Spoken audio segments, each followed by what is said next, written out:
Okay, welcome back and good morning, everyone, to our Tuesday market outlook session. My name is Tony Zhang. I'm the Chief Strategist here at OptionsPlay. We have a lot to cover here today, so let's go ahead and get started. Now, before I do, just a quick disclaimer, what we're going to discuss here today is purely for demonstration purposes. It is not a solicitation or recommendation to buy or sell any specific securities. Now, what I want to talk a little bit about is the recent market consolidation, what we're seeing in terms of trends that are emerging from this consolidation, and try to answer the question again, really how healthy is this market rally? Because the consolidation we've seen over the past few days has certainly taken a lot of the momentum out of the markets, and we're getting a lot of questions regarding whether this is now the reversing point, if you will, for the markets to then kind of reconnect with economics and reconnect with the fundamentals.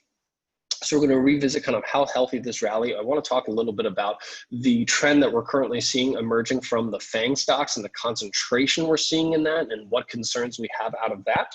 And then we'll take a look at some of the COVID-19 trends as well as some of the travel trends that are informing some of our decisions, especially Southwest Airlines that we're currently looking at, why we're bullish on Southwest Airlines as a result of the travel trends that we're seeing. And then we'll explore some of the other trade ideas that we're currently paying attention to. And if we have a few minutes at the end, I'll try to answer your questions. Now, the question that predominantly we want to help answer is really, have we reached the market top for now? That's the question that I seem to be getting the most.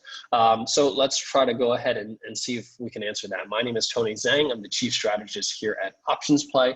Let's go ahead and get started. So markets have consolidated a bit over the past couple of weeks, and momentum has started to bleed off and pull back, which is generally healthy for a market that has rallied almost 40% from that all-time high. And recently we did see some level of consolidation here in this 275 to 95 range before breaking out higher.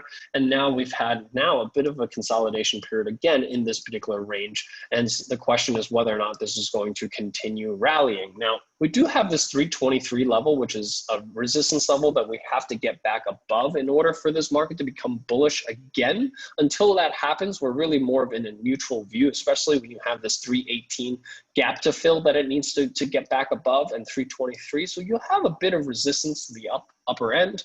And then you have this 20-day moving average here to the downside around 308, 307. So we're trading in within a fairly narrow range. And the question is really, where is the market going to break out to which end? At the moment, based on where the markets are opening right now, certainly seems to indicate that we're moving to the upper end of that range. But we'll see.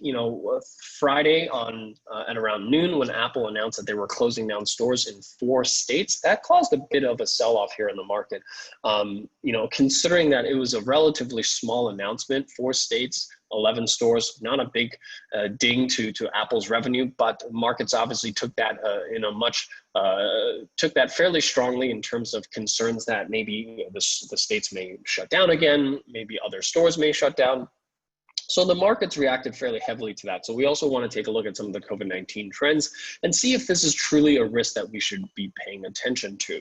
Now, one of the things that we've talked about over the past few months is really just the rotation that we've seen in all the different sectors, and technology continues to dominate this particular space. So we talked about technology being dominant well before the coronavirus. As you can see, it led the market higher during that November to February rally. It is leading the markets right now. It is the only index out of the major indices that are near its all-time high. And the movement that we've seen in the index itself has also been fairly orderly. As you can see, every single time it reaches this 20-day moving average, every time it reaches that 20-day moving average, it seems to have a pretty nice bounce off of it and provides us with a fairly strong buying opportunity. And now it's broken out above its all-time highs, which puts us in a much more bullish state as far as technology leadership goes. And this is one of the things that we'll want to talk about as far as whether this technology leadership is healthy for the market.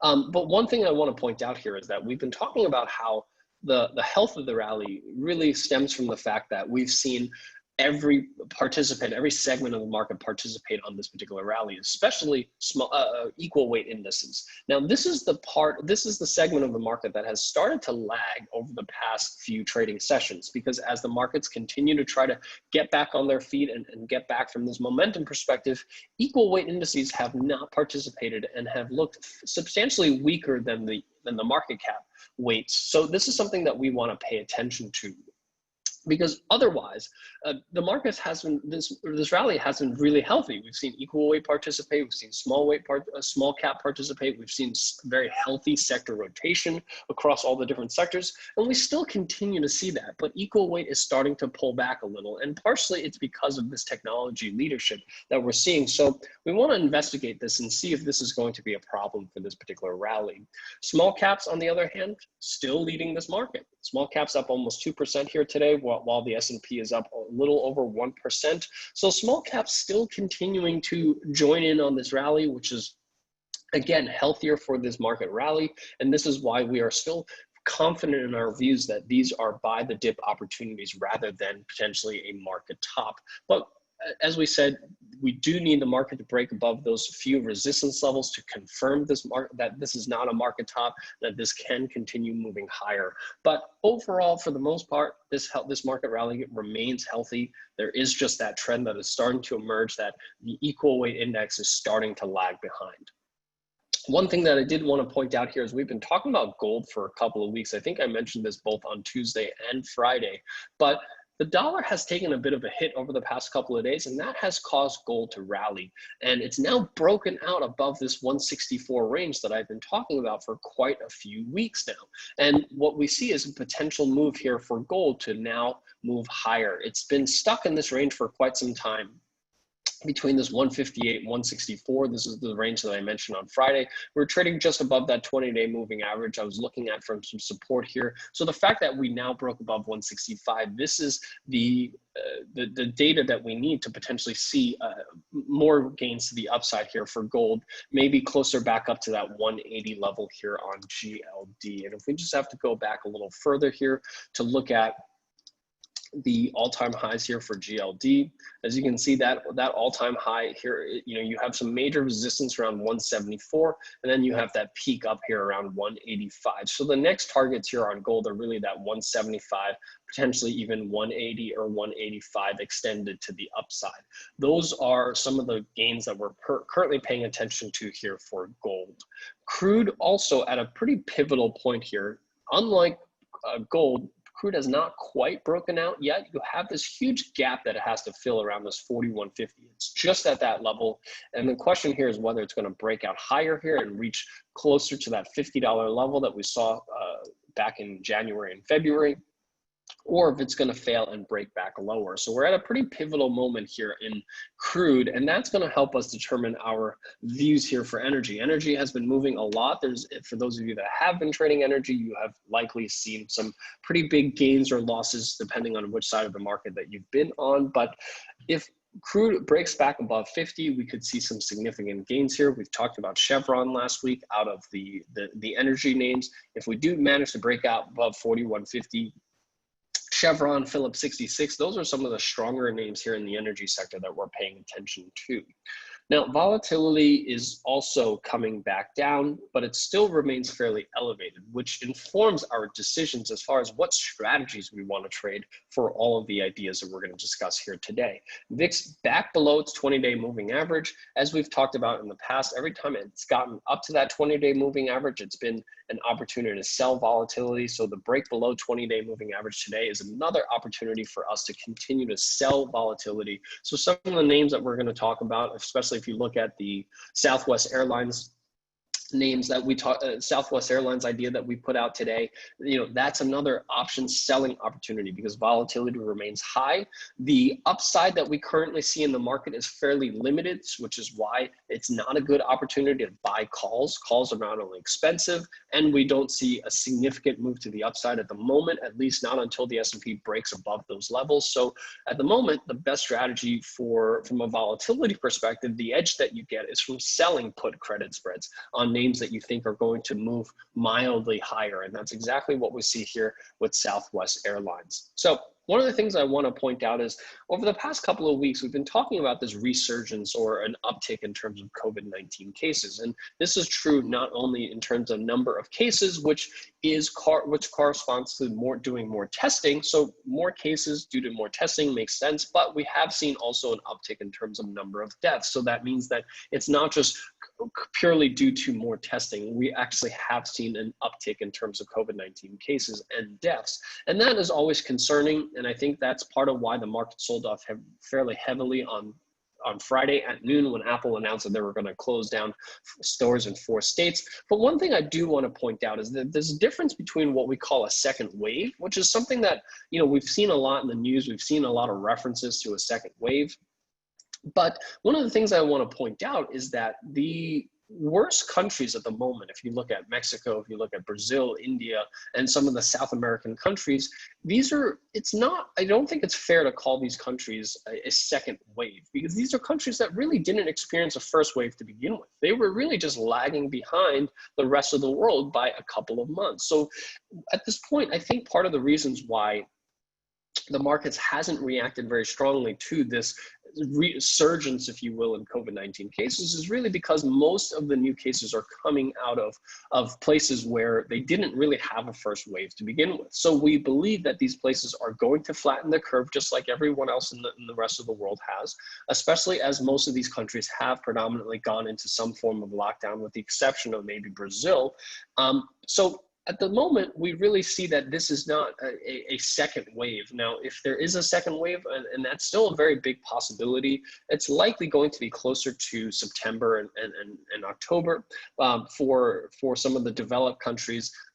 We have seen Beijing, we have seen Germany, we have seen France have some hotspots, if you will, but they have been fairly contained. So we don't want to call those second waves. So it's important what we label these things as we look at the markets, and important to keep an eye out for these types of things, especially if you look at the United States. We have 50 states, only 4 of them have seen what we call an uptick. And 3 of those 4 states are actually states that saw very little coronavirus cases to begin with. So it's not exactly fair to call those a second wave, to be perfectly honest. It's really just that those states are lagging behind. So Arizona, Texas, Florida didn't see a large number of cases in the early days, removed their lockdown, and now they're seeing this surgence, if you will, but it's really their first wave. And I think, again, that's part of why the markets are not reacting to it as strongly as some of us may think. So one of the things that I want to point us to is really just the recent outperformance of the FAANG stocks. So this is one of the concerns that we saw back in November to February, was that the rally was predominantly concentrated in very, very few stocks. And this concentration is continuing. But like I said, the markets from March to now is much healthier than it was from November to February, because from November to February, it was only technology. Every other sector was actually lagging behind. It was only technology, and technology was the only one. Right now, it's not just technology, but technology still continues to lead. So this leadership is okay, but it is also at the same time concerning as to how much leadership there is starting to emerge. Now, when sectors rotate from leadership to lagging behind and back to leadership, that's healthy. Now, I will say some of the shift that we've seen in terms of technology is reasonable, because we live in a different world. Technology is becoming a much more, I would say, a much bigger part of all of our lives, especially if we think about COVID-19 accelerating some of those trends in terms of working from home. It makes sense that technology is the new dominant sector. And if we look back to the United States back a few decades, we clearly see that there are multiple decades where certain industries dominate the space, industrials dominating, energy dominating. So right now, technology is dominating. Technology has only been dominating for the past a few years. So we could see technology to continue to lead for 4, 5, 10, maybe even 15 years going forward. And that's totally normal. But the thing that we want to point out that is somewhat concerning is the percentage of market cap that the FAANG stocks now take up of the S&P 500. We're now approaching 24%. Even just last year, it was only in the 18 to 16%.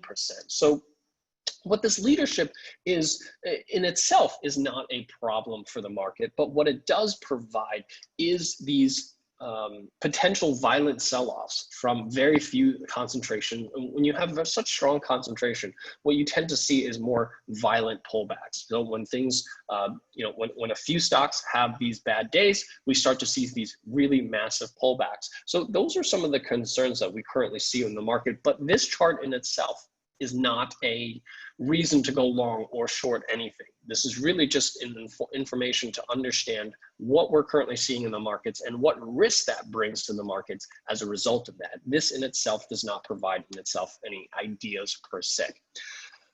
But the data point that I do want to point out that does provide some ideas is really some of the bifurcation that we're currently seeing in travel. And this has really started to emerge over the past month or so, because normally we see about 2.5 to 2.7 million travelers per day in the United States. That number currently is hovering just around 600,000. So we're looking at still about an 80% decline in terms of airline travel from where we were 1 year ago. So nothing is looking great in particular, especially a couple of weeks ago when the airline stocks were making back-to-back 10% gains 4 days in a row. And I think I warned users about 2 weeks ago that I thought that the rally went a little too far too fast, especially in some of the travel stocks. And we saw that significant decline in travel stocks subsequently. So one of the reasons I said that was because of how little the actual increase in terms of travel actually was. It didn't correspond with the gains that we were seeing from the airlines. But now that we are still continuing to see steady gains in terms of travel, one of the things that's really important to keep an eye out for is the fact that almost all of those gains is purely from leisure travel. Corporate travel has not moved at all, whereas corporate travel is still almost 90% below normal levels, versus corporate leisure travel right now, as of this week, is only down about 50% from normal. So you've seen this bifurcation between leisure and corporate travel. So, which means that if you're looking at the airlines, you should focus on the airlines that cater to leisure travel. So predominantly, if you think about Spirit, Southwest Airlines, Allegiant, those are the domestic carriers that cater almost 100% to leisure travelers. And out of those names, it really is Southwest Airlines that has the strongest balance sheet, that has the most liquidity, that can last till about 2020, 2022, 2023 in terms of from a liquidity perspective. So that's why out of the leisure travel airlines, this is the one that we certainly seem to like the most, or at least one that we find fairly attractive. And that's why, especially with VIX trading at 30 and calls on these types of airlines being very expensive, our preference right now is to simply buy the dip by selling put credit spreads. So the 20-day moving average providing some pretty good support. I don't know how much upside you really see in some of these names, because again, this uptick that we're currently seeing in terms of travel is a very slow, steady rate, and you're still looking at 70, 80% below normal.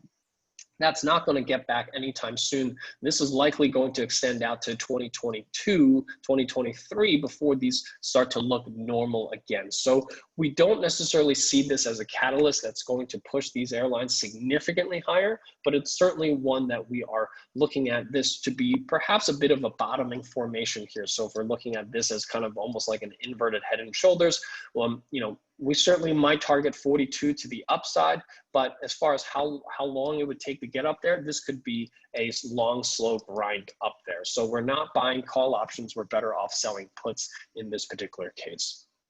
So Southwest Airlines is one of the reasons that we want to use that type of strategy.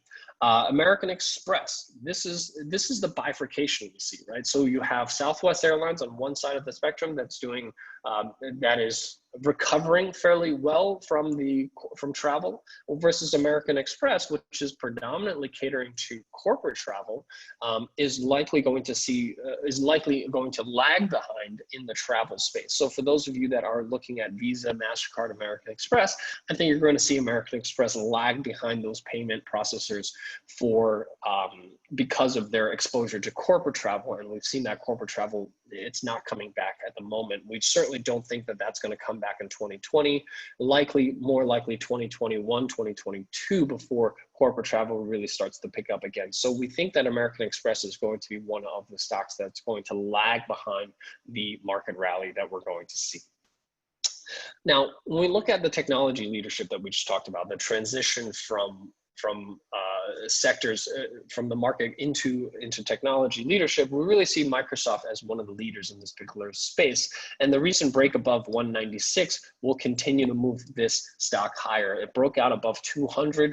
If we think about their Microsoft product, if we think about their Azure business, their cloud business, this is really what's going to drive this company forward in the next year, the next 2 years, especially as we continue to move higher. There is a bit of negative divergence here. So as price made a higher high, momentum did not make a higher high. That may cause a bit of a temporary pullback here. So at this point, my preference is to wait for a pullback here before you go long. But Microsoft certainly one of the names that we are paying attention to heavily here.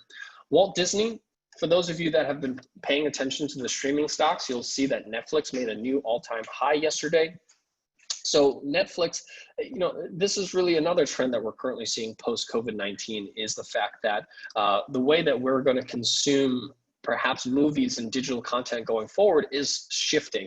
Netflix certainly at the forefront of it. We are seeing more and more movies being released on Netflix rather in movie theaters. We certainly think movie theaters are going to continue to struggle over the next couple of years. So it's important for us to pay attention to that. And Netflix breaking out to all-time highs certainly is strong for the streaming space, but that's why we kind of like Disney a little bit better because it's not trading at all-time highs. It doesn't have the same type of negative divergence we're currently seeing here from Netflix as well. As you can see, Netflix, as it reaches higher, momentum actually is moving a little lower here. So we're seeing a bit of negative divergence that might cause a little bit of a pullback here in terms of momentum back to that 20-day moving average. But Disney looking far more constructive. It's trading below its 20-day moving average. It's hovering just around the 20 and 200-week moving average, which is providing perhaps some longer-term support and could bring us back onto that 128, 132 level. You do have this gap that it has to fill in this 136, 138 level. So you have a lot of upside here for Disney, while on the downside, you have this pretty strong bullish support here. So if it breaks below back into this 108 range, that would be your stop loss level, which is looking at about $7-8 to the downside, while you still have almost close to $20 to the upside. So you're looking at about almost a 3-to-1 risk to reward ratio here for a long on Disney versus Netflix. So out of the streaming stocks, I certainly like Disney more than Netflix. Another sector that we've been paying attention to and I've been talking about for months now is really biotech. Biotech, as you can see, over the past couple of months have had very, very strong rallies alongside healthcare, but we've been talking about how this sector has really been lagging behind the rally for the past few weeks. And we have this very, I would say, beautiful flag setup here where you had this rally from 92 up to 125. It's consolidated in that range, and just a couple of days it started to break out higher. And for those of you that like to follow technical analysis, you know that you can use the size of what we call the flagpole to project how far the stock can move. And IBB, this is something that I've been talking about for months now. This level that we're referring to, 135 breakout, goes back to July of 2015. That was the all-time high, around 133.5. So we've now broken out above that 133.5 with some meaningful momentum. Again, one of the things that I do want to point out here is you do have a bit of negative divergence, which could bring this back a little bit, but that is really potentially the opportunity to go long here. So IBB, certainly one of the sectors that we're paying attention to. Most of this, I would say, is due to the investments that we've seen into COVID-19 vaccines and cures. That's what's really driving a lot of the flow into this particular sector. And from my perspective, I'm not keen on trying to pick a specific stock within the sector that's going to win. I think it's a bit of a crapshoot in terms of doing that. My preference, again, as I've been talking about for the past couple of weeks, is to really pick is to trade the whole sector rather than trying to pick an individual name in this particular sector. So with that, that's the names that I wanted to cover with you guys here today. Looks like we have a couple of minutes here before the market opens. If anyone has any questions, I'm happy to try to answer some questions here over the next few minutes. Looks like markets are about to open up about 1% higher. It's a little weaker here than where we were a couple of hours ago, but looks like we're starting to move higher here. So, in terms of Microsoft, like I said, we see that negative divergence here on that move higher. So, shorting puts, I generally don't like to short puts when markets are at all-time highs. You usually want to short puts on a pullback. So, my preference here is that if you're going to go long Microsoft, buy some call spreads. That's the only way to reduce your your downside exposure here if you're going to go long. Otherwise, wait for a pullback if you're going to sell puts. If you're going to go long here right now, you're better off buying something like a call spread, a debit spread here, risking about 3.5% to buy to go long Microsoft. That is the type of risk reward ratio that I prefer. Do you prefer IBB to XBI? I do, simply because IBB is more liquid than XBI, especially from a options perspective. What is the entry point for LUV considering the pre-market action? So I actually don't know where pre-market for Southwest Airline is. So it looks like it's opening up about 50 cents higher. So I still think these strikes, the strikes that I posted, the 34.5, 31 strikes are suitable because we're just trading about 20 cents higher above that that upper strike here. So I think the current strikes are suitable.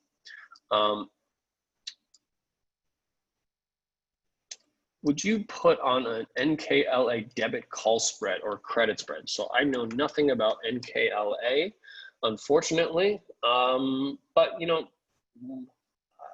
again, I know nothing about the stock, so it's really difficult for me to comment. But simply from a technical analysis perspective, you have this triangle that it's been forming. This triangle doesn't particularly look very strong to the upside. So if you see a break to the upside, I don't know how much further the stock can go, but it certainly has a lot of room to go to the downside. Just from a risk reward perspective, it certainly seems to favor shorts if it breaks below. But you haven't seen the breakout to the upside yet, so I would wait to see a breakout on either end before you go long or short. On Amex, so this is saying that it's lagging behind. That's not to say that it's going to move lower as far as Amex. So no, I don't think that trade is invalid. Someone's asking about Tesla. Tesla has just really been hovering and struggling with this 1,000 level. I was really expecting that it would find some momentum and move higher. And perhaps it's just consolidating a little bit right now. Again, we've been talking about this on Options Action. I've been talking about it on quite a few different shows talking about Tesla here. This is really either a day trading stock if you're day trading, or this is a long-term investment for you. This is not really, in my opinion, a stock to trade options with, if you will. You either day trade this because there's a lot of opportunities that makes big swings intraday, or you are invested in the stock long-term. It's really difficult to trade options on this particular name just because of the sheer volatility. Unless you're really disciplined and wait for these types of big pullbacks and try to sell puts on them. That is really the only strategy that I see on Tesla. But again, trading those strategies, you're taking on huge amounts of risk to do so. So I don't really think Tesla is the right instrument for that. I think there are much lower price stocks that have just as much volatility that you can do that in. I think Tesla is more of a day trading stock. Oh, wow, a lot of questions. Hopefully try to answer a few more before I have to sign off here. Why health going down so fast? I really think that some of the healthcare stocks have struggled during COVID-19. COVID-19 has not been particularly favorable for the healthcare stocks, especially hospitals and insurance companies. So I think that's part of why these sectors have lagged behind. So that's why I prefer, when you're playing for these types of names, looking at IBB rather than XLV. Adobe, very strong, no doubt about it. But again, you're starting to see some of this, the stock go parabolic, if you will. This was the warning that I mentioned a few weeks ago when markets kind of went a bit parabolic here. We're seeing some of that right now in Adobe. So, I certainly think Adobe can continue to move in the long run, but in the short run, I'd like to see a bit of a pullback, bleed off some of that momentum before you start going long. So market's opening up here about 1% higher here. Thank you so much. I hope you guys find this useful in helping you set up your trading day and giving you a little bit more rationale behind why we like Southwest Airlines. So thank you so much. I hope you guys have a great trading day, and I'll see you guys here on Thursday.